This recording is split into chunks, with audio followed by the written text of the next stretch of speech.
क्या भारत और अमेरिका के रिश्ते बिगड़ रहे हैं? अगर ऐसा नहीं तो बाइडेन ने क्यों अपनी अमेरिका एजेंसी जो खुफिया एजेंसी है उनके अधिकारियों को भारत भेजा था?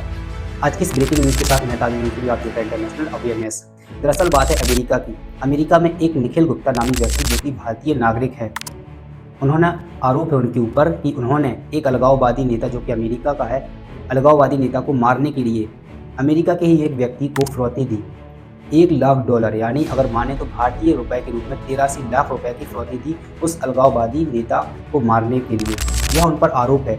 यह आरोप इसलिए है क्योंकि उन्होंने जिसको फिरौती दी थी वह अमेरिका की खुफिया एजेंसी का अंडरकवर एजेंट था, यानी अधिकारी था, जिससे यह बात सामने आ गई है। इसके चलते निखिल को अमेरिका की चेक गणराज्य जेल में डाल दिया है और जो उन पर आरोप लगाया गया है इसके चलते उनको 20 साल की सजा हो सकती है। इस पर अमेरिका के विदेश मंत्री एंटनी ब्लिंकन का भी बयान आया है। उन्होंने कहा है कि हम इस मामले को बहुत गंभीरता से ले रहे हैं और इसकी जांच पड़ताल चल रही है और हमने पहले ही मौजूदा दिनों में भारत सरकार के साथ इस मुद्दे को सीधे तौर पर रख दिया था, जिसके चलते भारत सरकार का कहना है कि हम इस मामले की जांच कर रहे हैं। और वहीं भारत एक बार फिर से दुनिया की सबसे तेजी से बढ़ने वाली अर्थव्यवस्था बन गया है। मौजूदा वित्त वर्ष जो कि अभी चल रहा है 2023 में भारत की दूसरी तिमाही जो कि जीडीपी दूसरी तिमाही होती है, जुलाई से सितंबर के बीच लगभग 7.6% की दर से जीडीपी बढ़ी है, जो कि बहुत तेजी से बढ़ने वाली अर्थव्यवस्था है। हालांकि आरबीआई ने अनुमान लगाया था कि इस दूसरी तिमाही में भारत की जीडीपी की दर लगभग 6.5% से बढ़ेगी, लेकिन उनके अनुमान से ज़्यादा भारत की जीडीपी बढ़ी है। इसके चलते चीन को भी जीडीपी बढ़ने की दर में पीछे छोड़ी। और वहीं तेलंगाना विधानसभा चुनाव में लोगों का उत्साह कम दिखा वोट डालने के रूप में।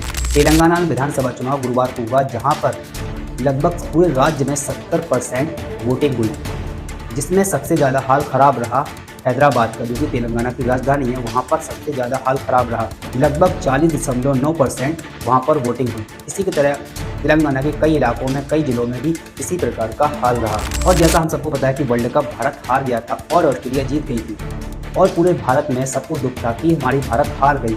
लेकिन कुछ लोग ऑस्ट्रेलिया के जीतने पर जश्न मना रहे थे, जो कि कश्मीर के कुछ छात्र थे।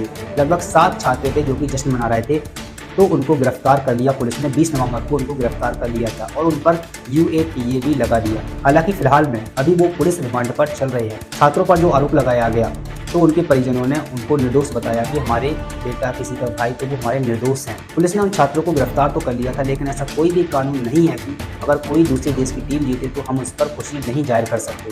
फिलहाल में आज की रिपोर्ट में बस इतना ही। बड़ी इंटरनेशनल अवेयरनेस के साथ जल्दी मिलूंगा रिपोर्ट में। तब तक के लिए चैनल को सब्सक्राइब कर लीजिए और अपने दोस्तों के साथ इस रिपोर्ट को आगे शेयर जरूर करें। जय हिंद।